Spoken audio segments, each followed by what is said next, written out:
Idiot's wisdom. Question. Can you say something about your book Wisdom of the Idiots, how the tales and quotations work? Answer. The great fraternity of Sufis claims these three things: that the Sufi teaching leads to a realm of higher human enlightenment, that whatever its changing outward forms, Sufism is timeless, it may be said to have existed always, that the aim of Sufi teaching is to provoke experience towards higher knowledge, not simply to supply information or to deal in emotional stimuli. Sufism has perfected, among other techniques, a characteristic teaching method which is almost unknown outside the ranks of the initiates of the way. This method, called diagrammatic of impression tales, is contained in the special use made by Sufis of oral and other literature. Sufi stories, though they may seem on the surface to purvey a moral, or appear intended to entertain, are not literary forms as these things are commonly understood. They are literature incidentally, but teaching materials primarily. Very many of the classical poets and writers of Persia are avowed Sufis, and their works contain such inner dimensions as those to which I am referring. The Sufi tale, and certain Sufic quotations of other kinds, are designed then equally to be appreciated by the cultured, to convey information, to instruct and to provide what is called a framework for the reception of the illumination in the mind of the student. This book is designed with the intention of preserving in English not only the form, but also the Sufi intention of the story. One specific thing which can be said about the Sufi tale is that its construction is such as to permit the presentation to the mind of a design or series of relationships. When the reader's mind is familiar with this structure, he can understand concepts and experience which have a similar structure, but which operate on a higher level of perception.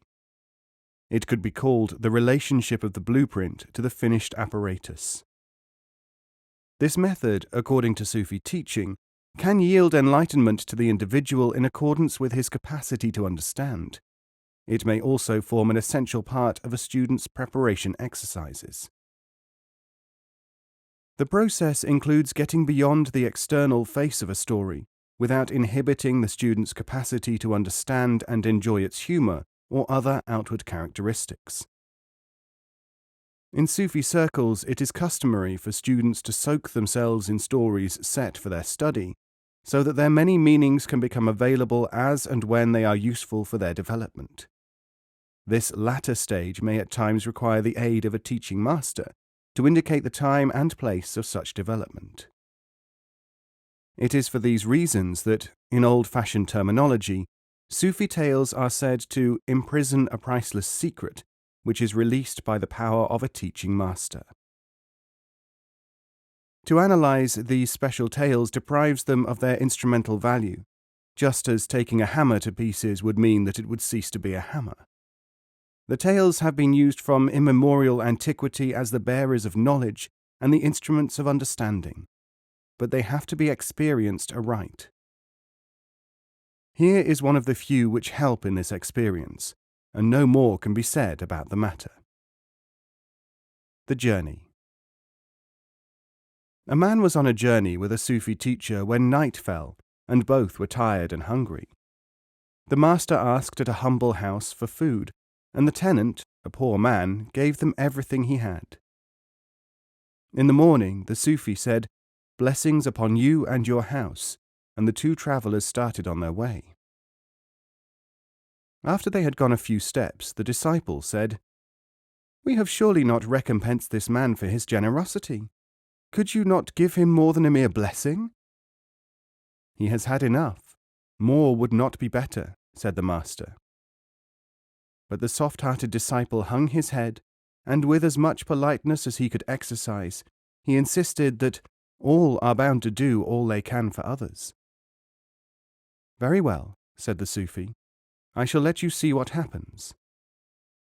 He went back and called their host, saying to him, "A treasure is buried in your garden. It is under that apple tree. Dig it up and flourish." The two set off again, and they wandered for a year. It so happened that they were passing the same way again, hungry and tired, when they saw that the house was no longer there. It had been replaced by a palace. The formerly kind tenant was now a great lord, and everyone around was suffering from his tyranny. "What do you say now?" asked the teacher. "I understand what has happened," said his disciple. "But if you knew that this would happen, why did you do as I asked, in fact causing this man to become an oppressor?" The master waved his hand, and the disciple saw that they were back in the conditions of a year before.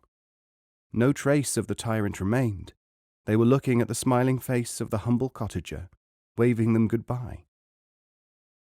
It was at that moment that the disciple realized that the Sufi teacher had vanished. He has not found him since, and that was many years ago. Attacking fires. Question. In an article in a literary journal, someone has said that you get on a hobby horse attacking scholars. Is this true? And if not true, what are you doing? Answer. It is not only what I am doing which interests you, but what others, people in 1 or 2 literary journals, are doing. I am not an expert on them, but after someone tried to demolish me on one occasion, a well-known scholar who suffers a lot from this kind of circus sent me this, the nonentity's prayer. O Lord, make me successful enough to be attacked, but if I cannot have this, let me remain unsuccessful enough to retain the delights of attacking others. If you see a fireman rushing to put out a blaze, and you shout, "Look at that man on his hobby horse again, attacking fires," this luckily neither stops him nor prevents other people from realizing that there may be something wrong with you instead. You should also note, if you will, that in the scholarly world itself, my activities seem to be well known and well understood. You should not only look at the person who is being attacked, you should look also at the attacker and form your own opinions as best you can. Although it has taken a decade and a half, there is no lack of both advanced and respected scholars to understand and support our traditional and well-tried attack method as salutary and justified. Can you say the same for the few whom you are quoting? I have criticized unworthy and shallow scholars only. That certain academics seem to think that I mean them personally is to be interpreted by a psychologist, not by me. If you look at the thing in isolation, of course you will get a distorted picture. Scholars delight in attacking one another, and the surest way of becoming established in certain fields is to get attacked as no scholar, which is a jargon word used by scholars about each other. The real scholars have a sense of humour which the shallow ones haven't. I'll never forget the occasion when a prominent literary figure was introduced to a meeting with the words, "I have pleasure in presenting Dr. Bloggs, who has been assailed in almost every serious periodical in his field for nearly 20 years. There was thunderous applause. Rumi often points out, as do many other Sufi writers, that being an expert is not necessarily the best way to profit from something. The Strong Man in Pain. In a story related by Sadi, The Orchard on Acceptance, a doctor visited a strong man who was writhing in pain.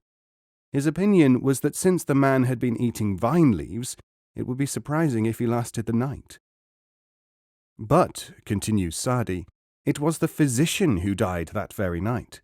That was 40 years before, and the athlete still lived.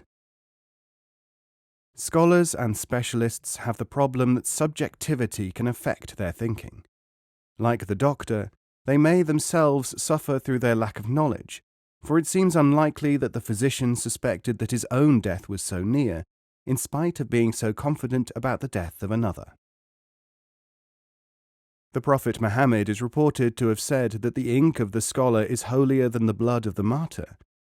In spite of this, Sufis have for many centuries not shrunk from assailing shallow scholars and those who are really pseudo-scholars, wherever they are to be found. If to do this is to be on a hobby horse, I am honoured to be counted as one who follows so noble an example. But in any case, you are a little out of date. The battle has raged away from where I sit. Some scholars attacked me, then others defended me. The first lot called the second shallow, and now they are fighting it out among themselves. I have no part in this controversy, since it is between third parties. A bridge and its use.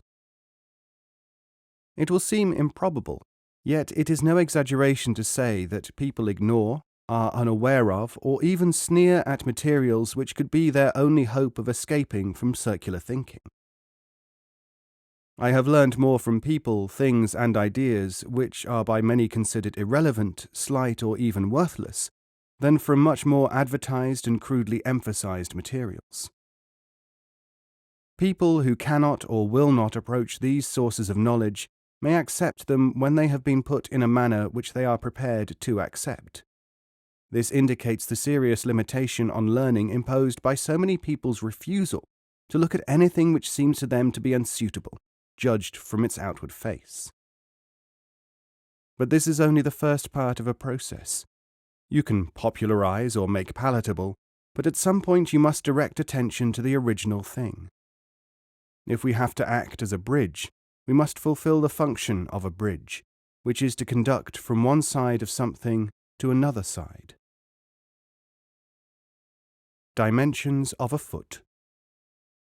I remember the case of one person who was able to understand this, and hence to become sensitive to the existence and operation of a Sufi school imperceptible to others, by simply digesting the statement of Rumi in Fihi ma Fihi.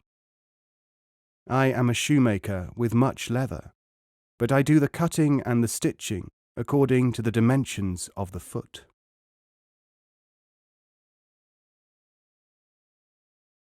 Deterioration of Studies. Question: how do studies deteriorate? Answer: people look for new teachings or the revelation of concealed ancient ones, when their problem rightly may be that they cannot see the presence of the teaching in the materials abundantly available to them, ancient and otherwise. They cannot see these teachings because they have chosen to blind themselves to the intention of a teaching technique. They have superficialized their own heritage of materials. Here is an example.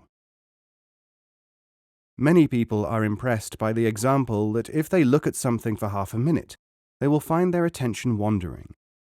Instead of looking this as an indication of fact, complete in itself, they do two unnecessarily shallow things. They 1. Try to look at things for long periods in the hope that they will be able to develop attention capacity. They never achieve it, however, when they try in this manner, because the description of the deficiency does not, of course, contain the technique. And 2.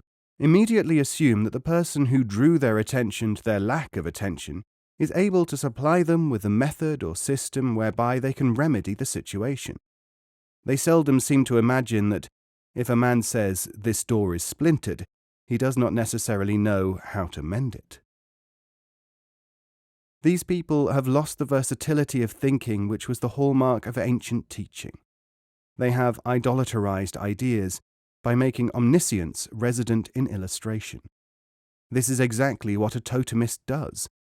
The modern man does not, however, recognize himself as a totemist, perhaps because he does not live in a tropical jungle. The real poor. The great Sheikh Abdullah Ansar of Herat said that the really poor are those who are not independent of poverty, those who really care whether they are poor or not poor. Similarly, attachment to secondary concepts causes studies to deteriorate, for when this is the rule, the container is mistaken for the content. There has never been any lack of people who imagine that the physical absence of something is poverty, and that the ownership of material objects is riches. The question of attitude is absent. You ask how studies deteriorate. One of the causes is the sheer weight of numbers of deluded or superficial people who demand deep studies or spiritual knowledge. They create a supply and demand situation which can cause so much imitation of teaching and learning that the imitation is taken for the real. Indians prohibited. In a story current in India, an Indian student in the United States heard that a countryman of his was teaching Hindu spirituality to the people of the West, and was well established there, although he still lived near Delhi for most of the year. When he went home on a vacation, the student sought out the great guru and respectfully sought to become a disciple. "I'm sorry," said the chief assistant guru at the ashram. "We don't take Indians here, only Europeans or Americans." The young Hindu was aghast. "I thought that the days of colonialist discrimination were over," he gasped. "You mean that you won't accept me as a disciple here in my own country?" "My dear chap," said the great guru himself, coming to the ashram gate, "the facts are the other way round. Have you ever actually seen any of the terrible people who want to drink deep of Indian spirituality? I am trying to protect my countrymen from them."